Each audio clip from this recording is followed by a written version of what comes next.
Hay muchas cosas que aún no podemos encontrar ni explicar en el cerebro, como por ejemplo la libertad, cómo tomamos las decisiones, cómo podemos crear un mundo mejor. These facts provide a very important framework for us to begin to understand how training the mind may impact neuroplasticity and epigenetics in ways that can support enduring well-being. Podemos entender que la regulación de la expresión de los genes, que la epigenética, que la neuroplasticidad y esa bondad innata no solamente son fuentes de esperanza, sino fuentes de sustrato científico. We know that a mother who behaves in a more nurturant, loving way toward her offspring actually induces epigenetic changes in the brain and body of those offspring which persist, often for the individual's entire life and even past to one or two subsequent generations. Sabemos que la mente puede ser entrenada, que la mente puede ser más competente y menos competitiva. The research shows that when we train our mind in these kinds of ways, we can become more emotionally balanced, learn to better regulate our emotions. Meditar no es un lujo, es una necesidad en un mundo que seguro cada vez puede ser más incierto. So when we engage in meditation practices, contemplative practices to cultivate kindness and compassion, we are not creating these qualities, what we say de novo, just out of thin air, but rather we are recognizing qualities that exist already. We're becoming more familiar with these qualities that constitute our basic nature.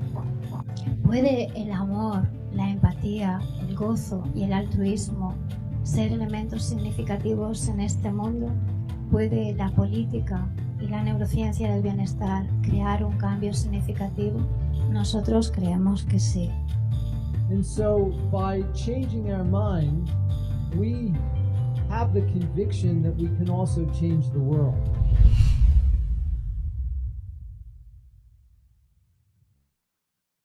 Buenos días, buenas tardes y bienvenidos a este programa número 41. Si nos saludan ustedes desde Europa serán buenas tardes, si no, buenos días América. Les saludamos desde la Ciencia del Bienestar, el equipo que compone esta mañana el programa mirando claramente al huracán ETA, ¿verdad? Todas esas cosas que hemos visto que pasan.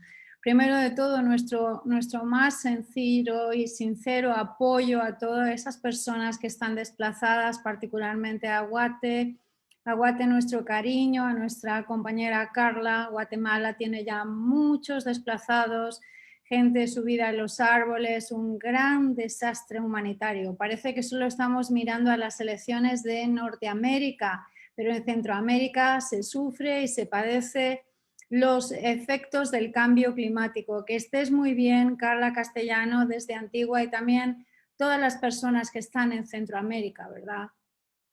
Saludos a Ana Marisol en Chiriquí, en las Tierras Altas. También para ti, Ana, que estés muy bien. Cuídate muchísimo, que se cuiden todos los panameños. Saludos a Loira y a Mariana desde Jalapa. Afortunadamente, el ciclón no ha entrado en Veracruz, ¿verdad? Pero prevé que puede entrar en Yucatán, en la península de Yucatán de México.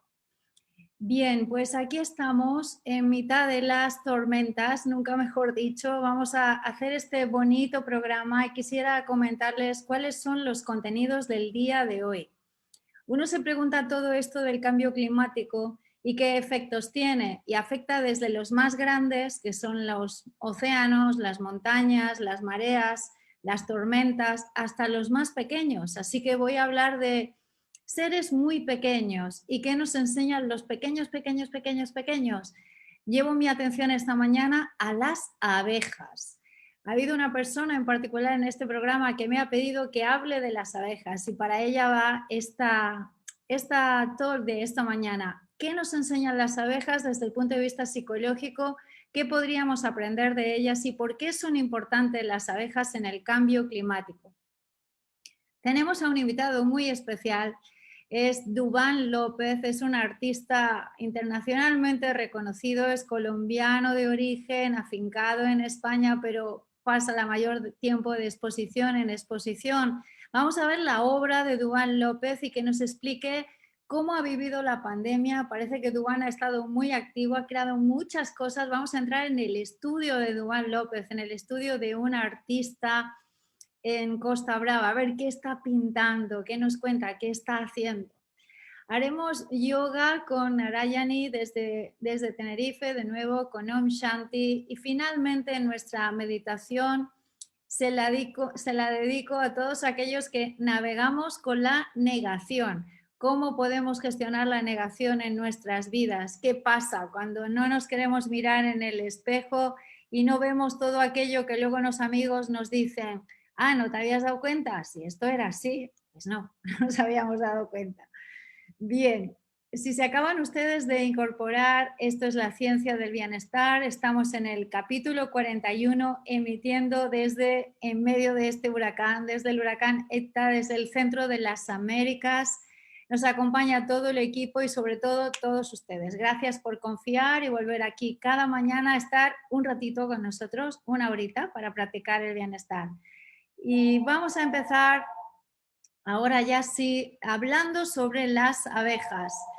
Ya sé que alguno de vosotros quizás no ha tenido una buena experiencia con las abejas. ¿A quién no nos ha picado alguna cuando éramos chicos, verdad?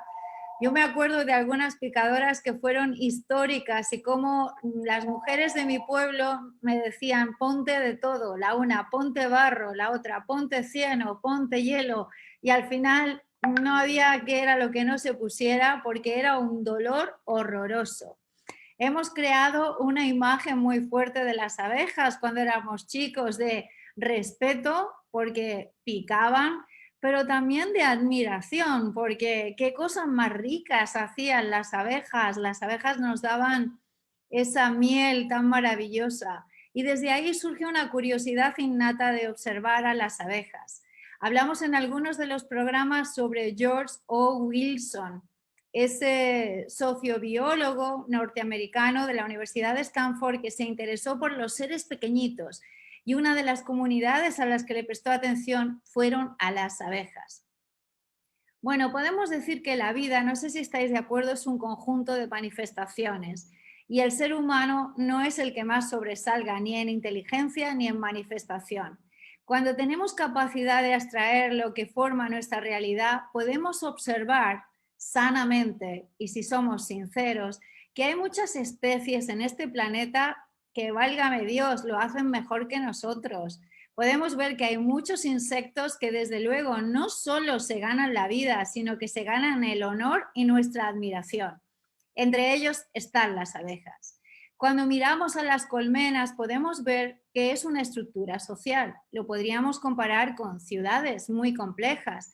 Se tratan de comunidades armónicas, eficientes y que hacen gala de un trabajo excepcional. No sé si las abejas votan y votan democráticamente, pero lo que sí que tienen es un sistema de elección muy particular. No hay ninguna sociedad humana que haya alcanzado ese nivel de coherencia que tienen las abejas. Y este es un punto inicial de entrada del cual quiero hablar. Estos pequeños insectos no solo son determinantes dentro de sus comunidades, sino que muchos científicos han determinado que son un indicador del equilibrio de la vida en la Tierra. O sea, que si desaparecen las abejas, mala onda, vamos muy mal. Tenemos que intentar que no desaparezcan. ¿Por qué? De la actividad de las abejas y del buen funcionamiento de las colmenas dependen muchísimos seres vivos. Básicamente todo lo que aportan es positivo, excepto las picaduras, ¿verdad? Pero bueno, manténganse cautos. Los beneficios de las abejas son innumerables. Vamos a ver cuáles son las características de las abejas, qué podríamos aprender de una abeja esta mañana y aplicarlo a nuestra psicología. Vamos a ir tomando nota. Albert Einstein, que era un científico amante de las abejas, dijo: si las abejas desaparecieran de la superficie del globo, al hombre solo le quedarían 4 años de vida. Sin abejas no hay polinización, ni hierba, ni animales y, por supuesto, humanos. Primera característica de las abejas. Una de las cosas que saben hacer muy bien, ya la hemos citado, es trabajar en equipo. Así que copiemos la habilidad que tienen las abejas para trabajar en equipo. En el mundo de las abejas no se habla, pero si se hablase, no existe un yo, existe un nosotros. Cada una de ellas hace un aporte individual a la colmena, pero el objetivo, desde luego, es tirar para adelante la comunidad. Las colmenas son como estructuras sociales perfectamente organizadas en las que cada abejita sabe lo que tiene que hacer, lo que le corresponde y trabajan de manera sincronizada con los demás. Cuando yo era pequeña, no es que sea muy mayor, ¿no? Tengo solo 600 años, pero cuando era más pequeña, había una serie de televisión alemana llamada La abeja Maya. No sé si existe, pero si existe, os aseguro que la abeja Maya era uno de mis ídolos cuando era pequeña. Cuántas cosas hacía, cómo viajaba y cómo resolvía las aventuras con Maya y Willy, los dos compañeros. La segunda característica de las abejas es que, como no creen en el individualismo, todas las cosas que ellas encuentran las aprovechan para el bien común. Tienen un concepto que podríamos denominar así: asumen un rol, lo cumplen y hasta que no lo acaban cabalmente, no lo dejan. Ese concepto, esa segunda característica de asumir un rol y cumplirlo más allá de su individualidad, es algo muy notable, ¿verdad? Cada abeja tiene un papel determinado en la colmena y no hay confusión sobre te tocaba a ti o me tocaba a mí, te tocaba a ti fregar los platos o era a mí. Cada abeja sabe lo que tiene que hacer y en general lo lleva a cabo. En esta pequeña sociedad de insectos, que es muy compleja, en general hay una reina, los zánganos y las obreras. Sin embargo, estas últimas, las obreras, se dividen de nuevo en muchas subcastas, ¿verdad? Tienen las abejas nodrizas, las abejas guardianas, las abejas recolectoras. En fin, el ser humano debería de aprender de las abejas en el plano colectivo y cada vez que desempeñamos un rol, que eso es muy complejo, mientras lo estamos haciendo, concentrarnos, focusing, como hacen las abejas, ¿verdad? Es como si meditaran solo una cosa, meditación en un solo punto, acabar la tarea. La tercera característica de las abejas en relación a la psicología, su psicología animal, es el cuidado mutuo. Cada abeja recoge néctar, pero cuando lo hace no es para sí misma ni para su familia, porque no tiene una familia. Lo hace porque es fundamental para la supervivencia de la colmena. Así que las abejas recolectoras que viven solo, ¿sabes cuánto vive una abeja? 30 días. El tiempo que se requiere para producir la miel de 2 meses. En 30 días recogen para 2 meses. Imagínense ustedes que si viviéramos 100 años y recogiéramos miel para 200. Yo no me veo de abeja, la verdad es que no me veo tan productiva ni haciendo tantas cosas en solidaridad como ellas. Mi respeto. Ellas nunca recibirán el fruto de su trabajo, pero su generosidad es tan abrumadora que 1 es 2 en su producción. Creo sinceramente que los humanos difícilmente tenemos esa generosidad, ni pensamos en lo colectivo. Tanto es así que es imposible, le hacemos la vida imposible a los bichitos. Vemos una hormiga, ya la pisamos, a una abeja la quitamos de en medio. Tengan cuidado cuando quiten una abeja, fíjense lo que quitarán. Solo tiene 30 días de vida, ¿verdad? Y no sabemos en qué momento de esa vida, de esa existencia, ustedes la pueden matar. La cuarta característica les va a sorprender, porque nosotros que tenemos que hacer ejercicios, como el de ayer de música para activar la memoria, las abejas tienen una memoria impresionante. Las abejas tienen un cerebro prodigioso. Sí, así de chico y así de prodigioso. Tienen que desplazarse largas distancias. ¿Y ustedes creen que tienen un Google Map o un TomTom para poner a dónde van? No, siempre encuentran el camino de regreso a la colmena. Los científicos han descubierto que las abejas tienen habilidades matemáticas abstractas muy complejas. Fíjate lo que estamos aprendiendo esta mañana de las abejas. Cada ser humano debería de entender que ninguna especie animal es poco inteligente, sino que las abejas no son tan inferiores como pensamos. Es posible, muy posible, dicen los científicos, que las abejas superen la capacidad de memoria de un humano y no tienen iPad, ni lo anotan en un papel ni en un post-it. Las abejas nos enseñan a admirar la vida en muchísimas formas. Y la quinta y última característica de por qué hay que preservar a las abejas y hay que verlas como una joya en el espejo de la naturaleza es que tienen equidad y sentido de lo justo. Los zánganos dentro de la colmena son eso, zánganos. No hace falta explicarlo en castellano, que es la palabra zánganos, ¿verdad? Alguien que no hace nada.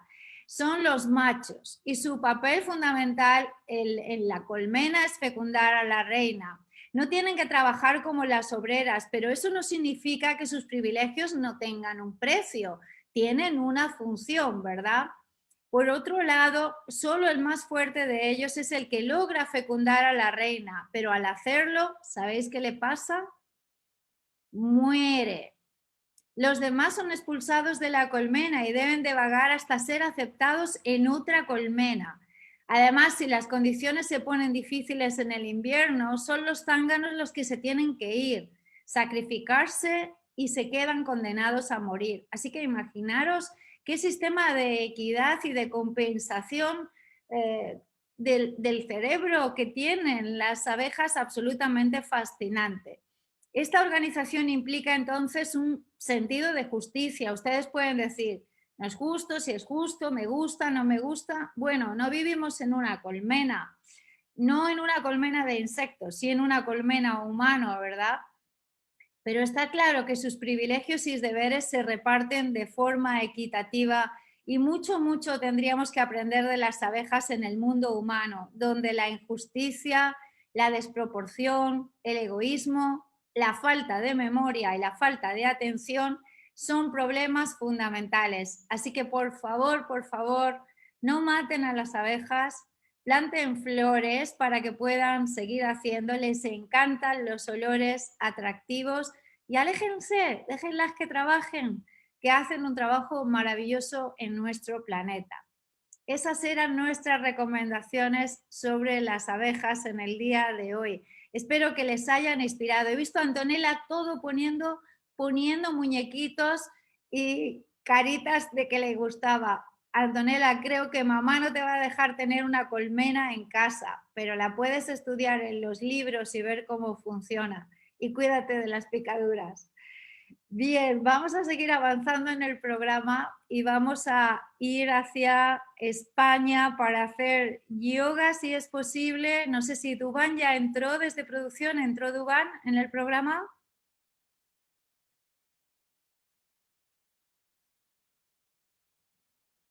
No, por ahora no, doctora, aún no ha entrado. Bien, entramos con yoga primero y luego hablaremos con Dubán. Adelante, Ana Marisol.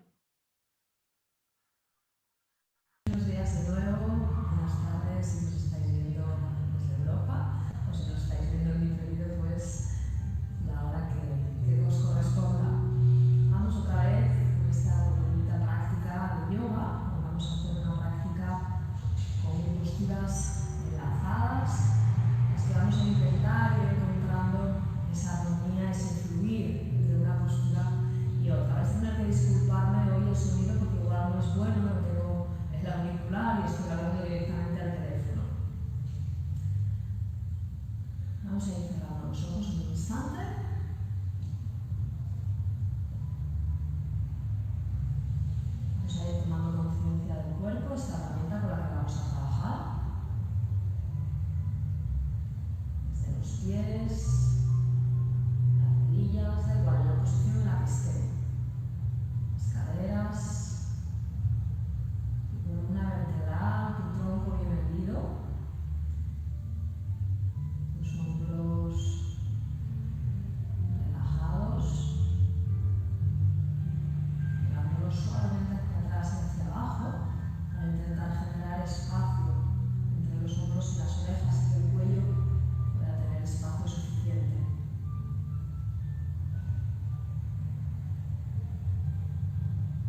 respira, observa ese movimiento del abdomen y en el pecho.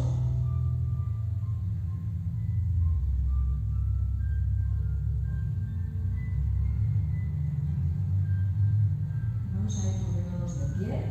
Si estáis en una esterilla, pues al principio de la esterilla. Si no tenéis esterilla, colocaros de tal manera que tengáis espacio suficiente hacia atrás. Vamos a colocar esta primera posición, esta primera postura de pie, con firmeza, al mismo tiempo que con fluidez en la postura, que eso no genera rigidez. Una vez que te colocas, puedes llevar de nuevo la atención a tu respiración.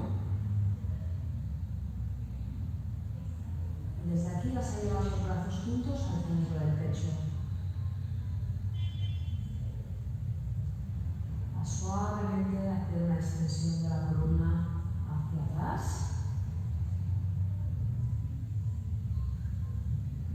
Y al exhalar seguimos con las manos juntas en el centro del pecho. Voy a llevar el tronco hacia adelante con las rodillas ligeramente flexionadas. Ahora suelto las manos al suelo. Relajo la cabeza y llevamos un paso derecho atrás, largo, apoyando rodilla, apoyando el peine, elevando el tronco, elevando los brazos arriba, estirando bien y bajamos manos a los lados del pie izquierdo. Vamos a recoger los dedos del pie derecho y de un saltito vamos a cambiar de pie. El derecho lo paso adelante. El izquierdo lo paso atrás. Si no puedo dar un salto, simplemente doy un paso y extiendo el otro atrás. Elevo el tronco, elevo los brazos. Volvemos a bajar las manos al lado del pie derecho. Llevo el pie izquierdo atrás y acerco nalgas a talones. Desenvuelvo la espalda, junto palmas de las manos, elevo el tronco, elevo los brazos, de nuevo elevo la mirada hacia arriba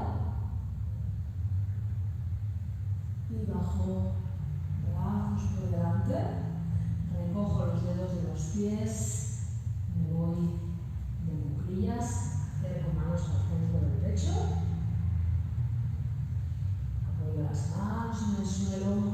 Acerco el ombligo a los muslos y voy estirando las piernas, me pliego bien hacia las piernas, vuelvo a llevar manos al centro del pecho, elevo el tronco, abro el pecho, extiendo columna hacia atrás, muy suave y vuelvo a la vertical. Vamos a girarnos y hacer la misma secuencia hacia atrás. Aquí, exhalando y llevo manos juntas al centro del pecho. Inhalando, activa los glúteos, busca la extensión de tu columna con el mentón recogido, que no caiga la cabeza hacia atrás. Al exhalar, vuelve con el tronco hacia adelante, flexiona tus rodillas. Cuando te hayas flexionado del todo, lleva las manos al suelo, relaja la cabeza y da un paso con la pierna izquierda hacia atrás, apoya la rodilla, eleva el peine, eleva el tronco y eleva los brazos. Baja las manos a los lados del pie, de un salto o de un paso, cambiamos de pierna. Vuelve a elevar el tronco, eleva los brazos y manos de nuevo a los lados del pie izquierdo. Pierna izquierda hacia atrás, llevo las nalgas hacia los talones, dejo las manos apoyadas en el suelo. Desenvuelvo la espalda, elevo el tronco, elevo los brazos y la mirada. Bajo las manos, recojo los dedos de los pies hacia las cuclillas, con manos juntas al centro del pecho. Manos al suelo, estiro piernas, elevo las caderas, me pliego bien hacia los muslos, llevo manos al centro del pecho, alargando la espalda,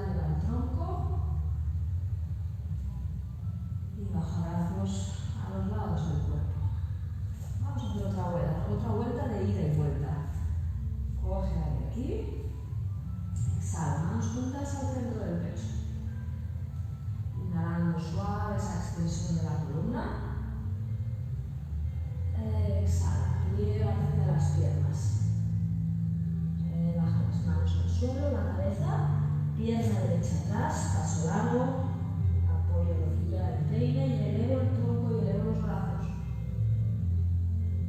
Bajamos las manos, cambiamos el paso, elevo de nuevo el tronco, elevo los brazos y bajo manos al suelo, pierna derecha atrás, nos sentamos en los talones. Vamos a ver los costados. Desenvuelve la espalda, eleva el tronco, eleva los brazos. Apoya dedos de los pies hacia adentro, la rodilla, manos juntas al centro del pecho. Manos al suelo, estiro rodillas, elevo caderas, me pliego bien. Manos a la cintura, al centro del pecho, alargo la espalda. Elevo el tronco, suave, esa extensión hacia atrás, mantengo los glúteos firmes y vuelvo a la vertical. Vuelvo a girarme, hacemos última media vuelta. Inhala aquí. Exhala, manos juntas al centro del pecho. Activa glúteos, inhala, busca la extensión. Exhala. Primero hacia adelante, mantén las manos cerquita del pecho. Cuando ya no te puedas pegar más, suelta las manos y relaja la cabeza. Pierna izquierda atrás, rodilla, peine al suelo, elevo el tronco, elevo los brazos. Exhala, bajamos las manos y cambiamos el pie. Inhala, eleva de nuevo el tronco y los brazos. Exhala. Baja las manos, pierna izquierda atrás, siéntate los talones. Desenvuelve la espalda, eleva el tronco, eleva los brazos y la mirada. En una gran inhalación y exhalando, recojo dedos de los pies, me voy hacia las rodillas, manos juntas al centro del pecho. Inhalo aquí, al exhalar manos al suelo, elevo caderas, estiro piernas, me pliego bien hacia ellas, manos al centro del pecho, alargo la espalda para subir con rodillas un poquito dobladas, suave, me voy hacia atrás, hacia la extensión, y vuelvo exhalando brazos a los lados del cuerpo, permanezco un instante aquí con los ojos cerrados. Dejando que la respiración se normalice, que mi cuerpo vuelva a encontrar ese espacio nuevo después de haberse estirado y de haberse encogido.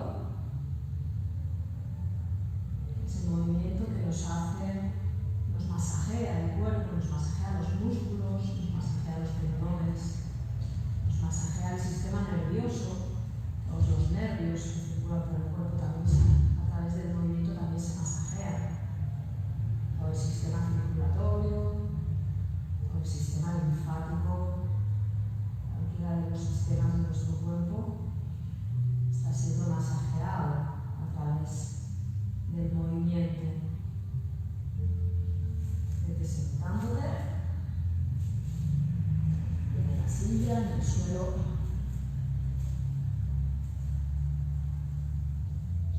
Mantén tus ojos cerrados un instante.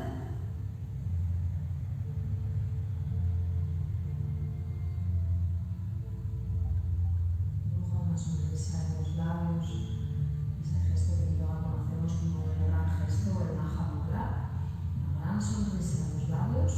No le dije. Okay. Como representación de una gran sonrisa en el corazón. ¿Qué más? Toma. Lleva manos juntas al centro del pecho. Hola. Y os deseo que tengáis el resto del día y el resto de semana. Om Shanti. Muchísimas gracias, Narayani, por esta pieza de yoga tan bonita desde Tenerife. Todo un gusto.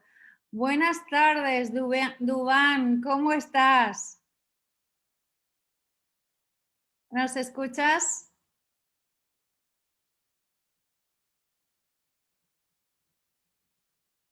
Vemos solo una mesa con muchos objetos.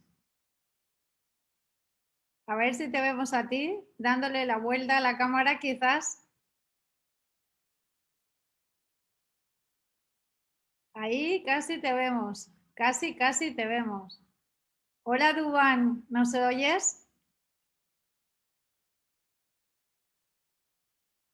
Ahora te vemos, pero no te oímos. Tocar la pantalla, activar audio. ¿Se lo activas tú? Ahí va. ¿Cómo estás, Dubán? Hola, muy bien, encantado de verla. Me alegro mucho de volver a verte. Estás como siempre, guapísimo y súper productivo. Usted también me encanta. A ver si cuando vuelva por aquí nos vemos, porque esa es una cita pendiente. He evolucionado mucho en el trabajo y la conversación última que tuve con ustedes sigue muy presente. Pienso que tenemos que hablar más del asunto. Claro, tenemos que hablar más sobre nuestra conversación, fue sobre ciencia y arte, ¿verdad? Como siempre. Quiero presentarte un poquito, pero seguro que voy a faltar a la verdad. Voy a decir que Dubán es un artista de origen colombiano, ¿verdad, Dubán? Sí, sí, vivo en España hace 20 años, en Cataluña exactamente. Exacto, vive en Cataluña, tiene una galería de arte y un estudio, entre otras cosas, maravilloso en una provincia llamada Girona, Gerona para algunos, pero Dubán es internacionalmente reconocido. Dubán, ¿cómo calificarías tu obra? ¿Cómo has vivido la pandemia? Cuéntanos.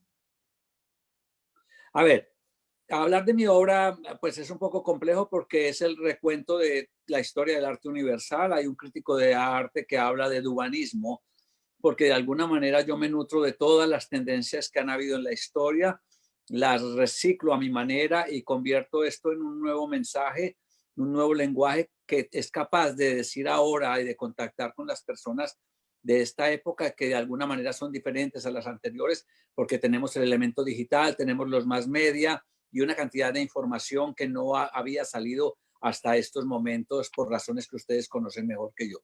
Entonces, el trabajo es muy amplio, es un trabajo que de alguna manera ha probado la universalidad porque lo he mostrado alrededor del mundo y las personas son capaces de leerlo, de sentirlo y de conectar con él. De Seúl a Lima y de España, bueno, a Buenos Aires. Entonces es una cosa que, con la cual estoy muy satisfecho porque la búsqueda de alguna manera de todo el arte es ser universal. Y lo de la pandemia, aquí no sé, a mí me, pues, fuera del primer shock que tuve cuando empezó, que fue muy violento porque me sentí prácticamente agredido personal y humanamente, eso produjo una exposición que se vio en mi galería en San Felipe de Guixol. Esa exposición fue mi descarga emocional con todo lo que yo veía y con lo que sigo viendo y con el percibir el asunto no desde el elemento solamente de la salud, sino desde el elemento económico y político, generó una exposición muy fuerte que afortunadamente, como tengo mi propia galería, pude mostrarla, porque no creo que muchas galerías estuvieran interesadas en mostrar una cosa tan fuerte, tan potente y una crítica social tan real de lo que estaba pasando. Después de eso, entonces ya quedé muy tranquilo porque había botado toda esa mala energía y había dicho. Entonces regresé a los colores, regresé a hablar de la buena energía de los cuadros, de la necesidad de conectar con esa energía y de dar esperanza y de dar paz con la obra. En esos mismos momentos yo estuve trabajando para una galería en Alemania, en Borken, y esta galería me ha conectado con un montón de gente que está deseosa de ver cosas bellas y cosas que generen energía. Entonces, todo esto se ha conjuntado para que al regresar a casa yo inicie una nueva etapa de producción que es muy interesante, que me encantaría que usted viera en el futuro, porque me voy hacia adentro.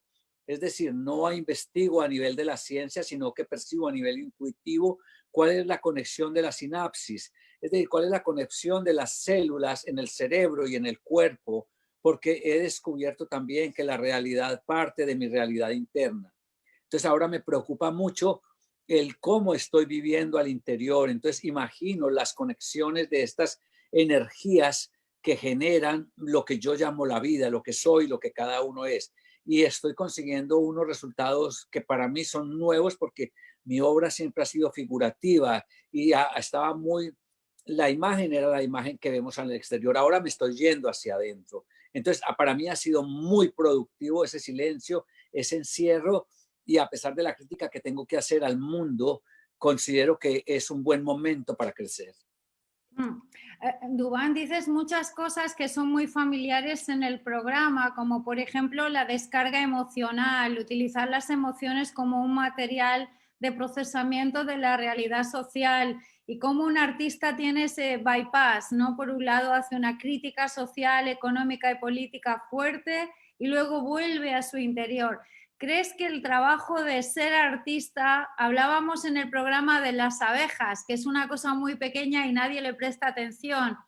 Y a veces los artistas creemos que no hacen nada, que no tienen función social. ¿Qué función social tiene el arte, Dubán, en este momento? A ver, pasa que al Estado realmente, al Estado económico no le interesa el pensamiento. Los artistas tenemos la función de pensar, y yo creo que el arte grafica la evolución del espíritu del hombre. Es decir, todas las épocas han mostrado mediante esa gran calidad artística que se ha desvirtuado en este momento y se ha pauperizado porque se ha vulgarizado el asunto real de la estética, nos obliga a ver de otra manera. Yo físicamente, ya lo ven, veo de otra manera. Entonces, el hecho de que el artista haya podido dedicar su tiempo y su energía a la introspección y al manejo de materiales para producir pensamiento, le da un nicho distinto al del hombre de la calle que está ocupado en comer, en buscar cómo vivir. Entonces, que no tiene el tiempo ni la formación ni la información para poder generar el pensamiento. Bueno, yo no sé, yo creo que el arte es la única opción de libertad que tiene el ser humano. El arte y la mística, en el sentido de que pueden alejarse de lo funcional para poder llegar a explorar, a experimentar este otro tipo de energías y de cosas que no nos deja ver el día a día y al cual estamos obligados y por lo cual hemos llegado ahora. Esta época para mí es muy importante porque está poniendo en cuarentena prácticamente las grandes verdades. Todos los discursos están acabados. No, todo está fallido porque todo ha sido mentira. Entonces es el momento de que el ser humano regrese a sí mismo y se recuestione profundamente para qué y por qué está aquí.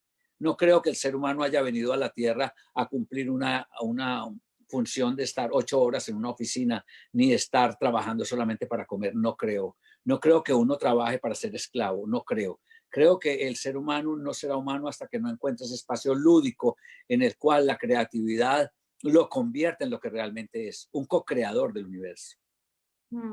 Nos has hablado de células, de sinapsis y toda esa verdad, ¿no? Te veo, Dubán, como buscando la verdad en la inteligencia existencial, una nueva que no es tan nueva en tu obra, por lo que yo he visto desde pájaros maravillosos, esa pintura figurativa hasta cosas más abstractas como las que tienes ahí detrás, ¿verdad?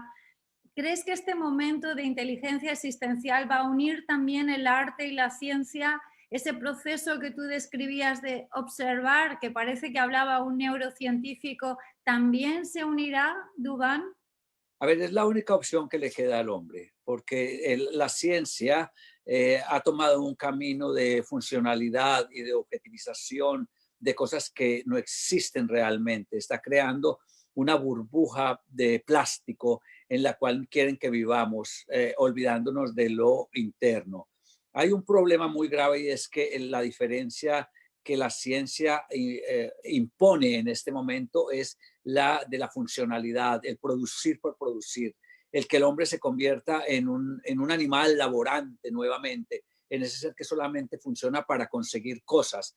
Entonces, esa investigación, si no se manda al interior, que es lo que tenemos que hacer, lo que nos tocará a esta época y a nosotros, que es investigar hacia adentro, investigar lo que es el ser humano, no hay soluciones. Y la técnica en sí misma, sin ninguna dirección moral, es suicida, es asesina prácticamente, porque esta capacidad que tiene el hombre de construir termina destruyéndolo, porque no tiene ninguna base más que la construcción en sí misma. Ahí es donde entra todo este juego de lo que estamos haciendo, lo que usted hace desde su mundo, lo que yo hago desde el mío y lo que mucha gente está necesitando, que es reencontrar que hay un camino en el cual la técnica tiene que estar supeditada a lo humano y no lo humano a lo técnico. Yo creo que es imprescindible juntar esos dos mundos que están tan separados. El mundo interior que no ha sido investigado, que no nos han dejado, porque cada que aparece alguien que investiga lo desaparecen, y la técnica que nos ha permitido de alguna manera llegar a donde hemos llegado. Claro, muchas veces pensamos que para explorar el mundo interior nos tenemos que hacer místicos, ¿verdad? Yo sé que tú estás en Gerona, que es una ciudad súper mística, con mucha tradición cabalística y muy espiritual, o por lo tanto que para alcanzar ciertos estados alterados de conciencia tenemos que tomar sustancias para eso. Pero nos estás hablando de otra mística, de otros caminos, ¿verdad, Dubán? Sí, yo pienso que, es decir, yo ya no hablaría de mística. Yo creo que hay la conexión real. Es decir, el ser humano necesita parar, necesita contemplar. Y no hay que sentarse a meditar para contemplar. La meditación está en la calle también para mí. Es decir, la capacidad que obliga al arte y lo que yo estoy haciendo con mis cuadros, porque el arte del siglo XX lo que hizo fue hacer objetos banales donde usted pasa por encima de ellos y no los percibe. Entonces, como yo lo que intento es trabajar con energías, lo que intento hacer es que el individuo se pare su mente en ese momento y mire. Y entonces en ese momento se crea un break en el cual empieza otro tipo de percepción, una percepción distinta a la que produce la técnica. Entonces, nosotros estamos rodeados de maravilla, pero no la vemos. ¿Por qué? Porque vamos a una velocidad superior a la natural. Porque siempre tenemos que ir a algún lugar, siempre hay que hacer algo, nunca se está en el lugar que se realmente está. Y yo creo que es muy sencillo, ustedes lo dicen y lo dice la ciencia, desde siempre las ciencias religiosas, el meditar de Oriente, todo esto, es decir, pare y respire, no hay más que hacer. Osho lo habla magníficamente cuando habla de la introspección y de la búsqueda de conciencia. Es decir, pare un momentico y mire, si ya respirar es un milagro. Si mirarse un dedo es un milagro, si que se mueva un dedo es una cosa que a mí me mantiene, pues yo vivo en el asombro permanente y yo creo que esa es mi gran riqueza y es la que quiero comunicar, que para mí el asombro es la máxima riqueza que puede tener un ser humano. Cuando usted pasa por encima de la belleza y no la ve, pues no la ve. Y pasa que el 90% de los seres humanos ha sido educado para no ver la belleza, para funcionar en otro nivel de conciencia, que es el de trabajo duro y puro, la animalidad de la fuerza. Y ahí es donde yo aporto y creo que por esto me presto a esto, por esto colaboro, porque creo que la función del arte y la función de la ciencia ahora, la función de la filosofía y de cualquier tipo de, digamos, disciplina humanística, que es la que están intentando acabar, es volver a llevar al hombre a pare, mire y maravíllese. Eso es el encuentro con Dios, es el encuentro con el universo, es el encuentro con el cosmos, es el encuentro con todo. Dubán, en estos últimos minutos que tenemos, porque te vamos a invitar más veces, sé que es difícil escoger una obra que te represente, pero si hubiera algo, una obra tuya por la cual te gustaría ser recordado, ¿cuál sería? Bueno, yo más que una obra creo que hay algunos tips que se repiten, algunas características que son mías, que son producto de la época, porque además los descubrimientos ni científicos ni artísticos se logran solos, se logran con la época y se logran porque uno viene parado sobre los hombros de los gigantes. Yo creo que a mí la historia me recordará por el rompimiento de la perspectiva lineal del Renacimiento y por las dos pupilas, porque yo hablo de la doble mirada. Yo creo en cada ojo coloco dos pupilas, no solamente porque yo sea unifocal, sino porque yo, después de Jung y de Freud, descubrí que la visión del ser humano contemporáneo era dual, que nosotros somos yin y yang, que somos animal y ser humano, que somos instinto y somos cultura, que tenemos dos lóbulos cerebrales y que además la verdad absoluta como un punto focal único, como nos habían obligado a ver desde el Renacimiento, no existe. Creo que eso es uno de los grandes aportes que yo he hecho a la plástica y creo que se me verá por eso. Entonces, eso está, y hay muchas más cosas porque mi trabajo no es solamente plástico. Es decir, yo creo que yo soy un pensador que pinta y por eso mi discurso no es solamente plástico, es un discurso que tiene que ver con el conocimiento. Entonces, mi obra, la verdad, creo que la encontrará las personas cuando hayamos pasado esta evolución. Creo que muchas personas de este momento no me entenderán.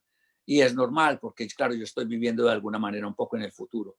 Pero el trabajo que voy a dejar es un trabajo de pregunta, la pregunta, que para mí es lo más importante que existe en el ser humano. Esa pregunta que la técnica contemporánea quiere acabar al entregar en los Big Data toda la información para que el ser humano no sea más humano y no se pregunte más.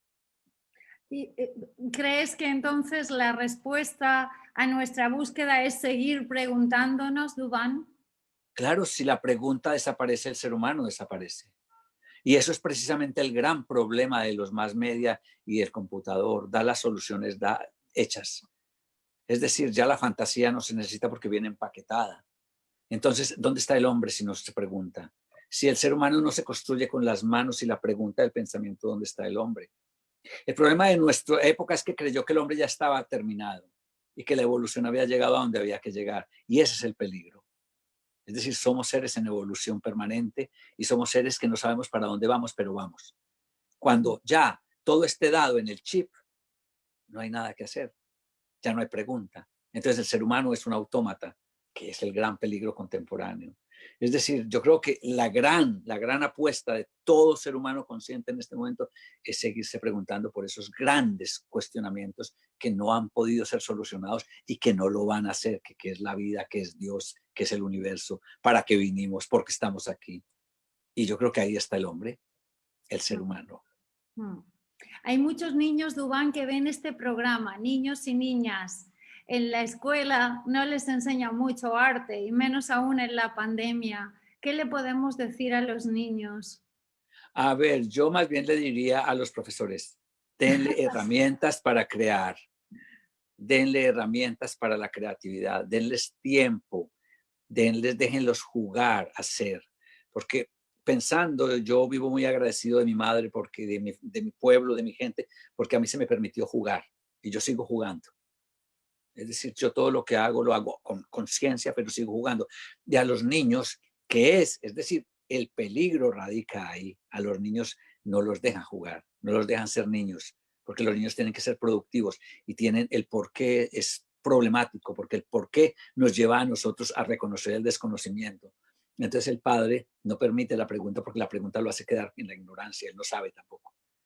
Entonces al niño lo que hay que darle es el tiempo y es decir, traerlo como eso que es, como ese regalo de la vida nuevo que acaba de llegar, que eso es lo que no le permiten a los niños. A los niños los ven como el elemento que va a ir a trabajar después para conseguir dinero construyendo cosas que en el fondo no sirven para nada.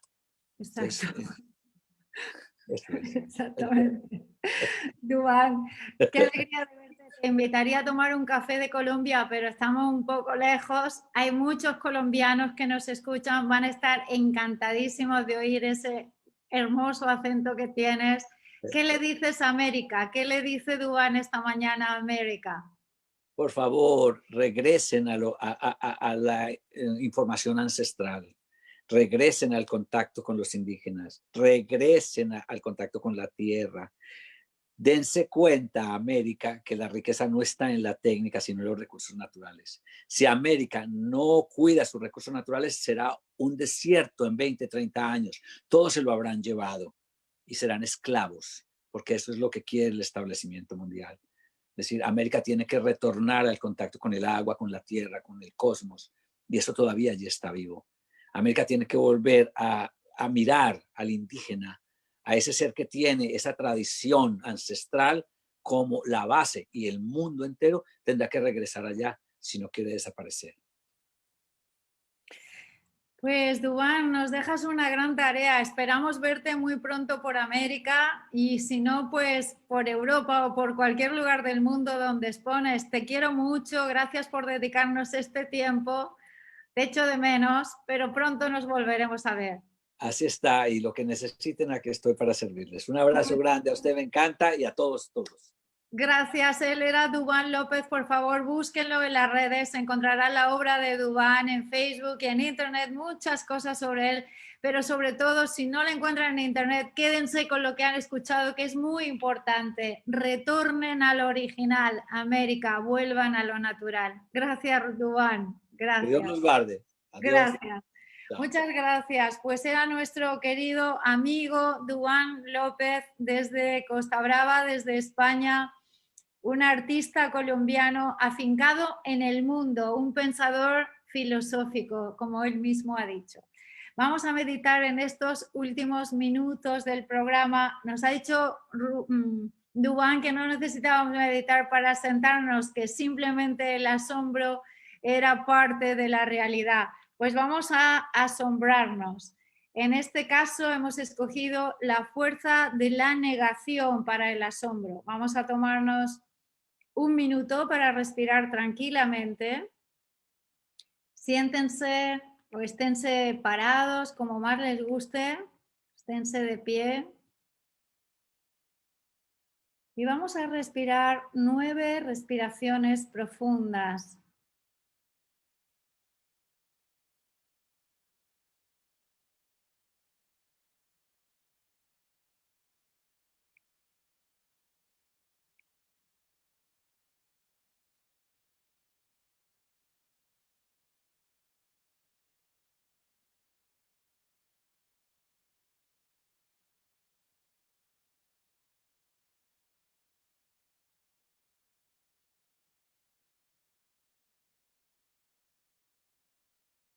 Vamos a llevar la atención a la respiración en el corazón y vamos a observar en nuestro corazón la partícula más pequeña que podamos encontrar esta mañana o esta tarde.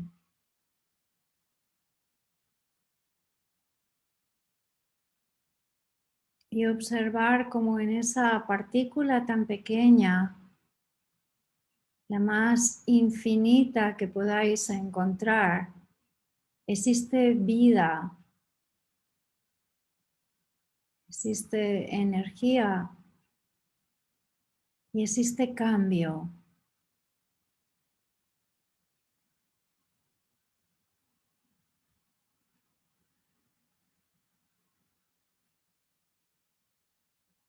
Y vamos a sentir como cuando contemplamos las partículas más pequeñas de nosotros mismos, estamos observando el nacimiento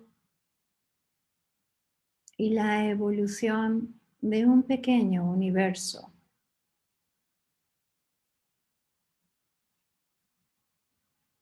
Un universo que sin saberlo está tomando decisiones. Por increíble que os pueda parecer, una célula piensa.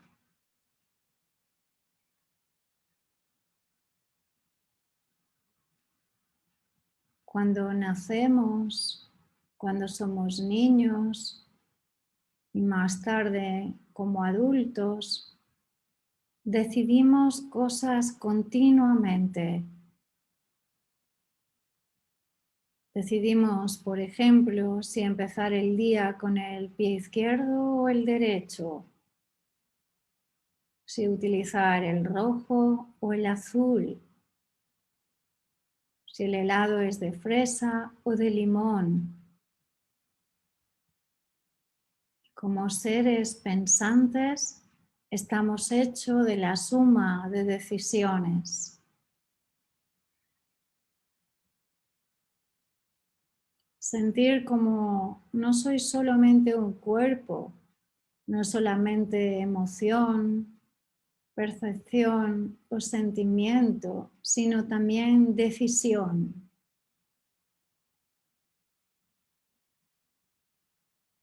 Como a cada rato nos vamos contando cosas.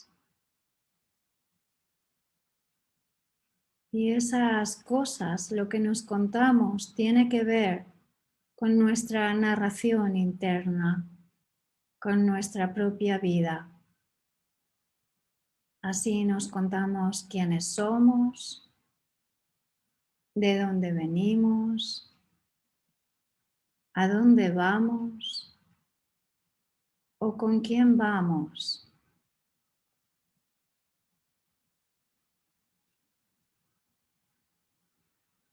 Sentir esa maravilla Y sentimos también como por supervivencia a veces hemos distorsionado la realidad. Hemos creado espejismos o dignidades falsas sobre quiénes somos. Creíamos que éramos de un color y somos de otro, que teníamos una tendencia y tenemos otra, que éramos de un país y estamos en otro. Podemos observar cómo esas distorsiones de la realidad crearon negaciones, caminos falsos. Y al crear caminos falsos, nos perdimos en un bosque de deseos oscuros de la realidad.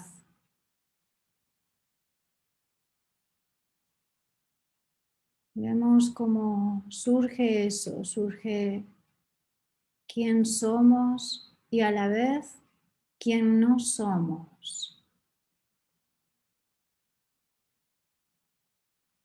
Podemos imaginar, visualizar o sentir que estuviéramos frente a un laberinto de espejos. Y en cada uno de esos espejos se reflejase nuestra imagen. En unos somos largos y delgados. Y en otros somos chicos y como una pelotita. En otros nuestra cara se ve deformada y el cuerpo está perfecto. En otro el cuerpo está deformado y la cara perfecta. ¿Quiénes somos? En realidad no somos ninguna de esas imágenes. Muchas personas creen que son su imagen. No son su imagen.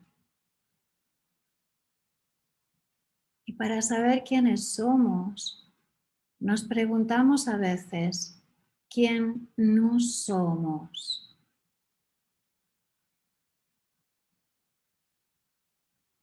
En cada respiración, cuando exhalamos, exhalamos lo que no somos. Y en cada inhalación, momento a momento, nos conectamos con el interior de lo que somos. Y en ese ¿qué somos? También reconocemos lo que no somos. Reconocer el conflicto, la amenaza, el dolor o la experiencia de momento desagradable implica reconocer cómo estamos, pero no lo que somos. Y ahí la meditación nos lleva a reconocer la diferencia entre ser y estar.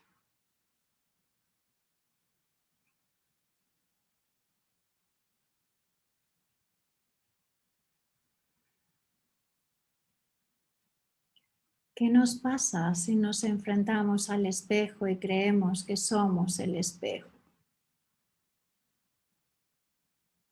¿Qué nos pasa cuando nos contamos una realidad idealizada o dañina que no nos beneficia? Estamos creando internamente un vínculo dañino con nosotros y con los otros.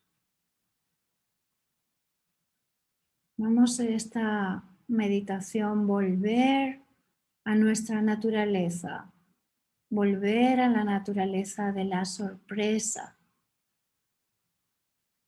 de la percepción del estímulo interno y externo y volver a la emoción de lo orgánico. La pena es solo pena, La rabia, solo rabia. La tristeza o la ansiedad duran solo un instante. No somos eso. Y así, tomando el ejemplo de cómo la alegría o la tristeza nos puede conducir a generar pensamientos disonantes, depositamos la fuente de la satisfacción en el ser y no en el estar o el tener. ¿Quién soy yo? ¿Quién no soy?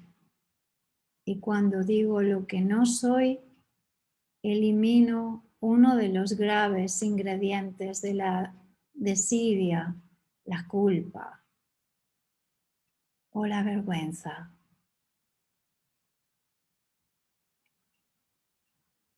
Poco a poco vamos sintiendo esto, como saber lo que no somos nos ayuda a conocer lo que sí somos.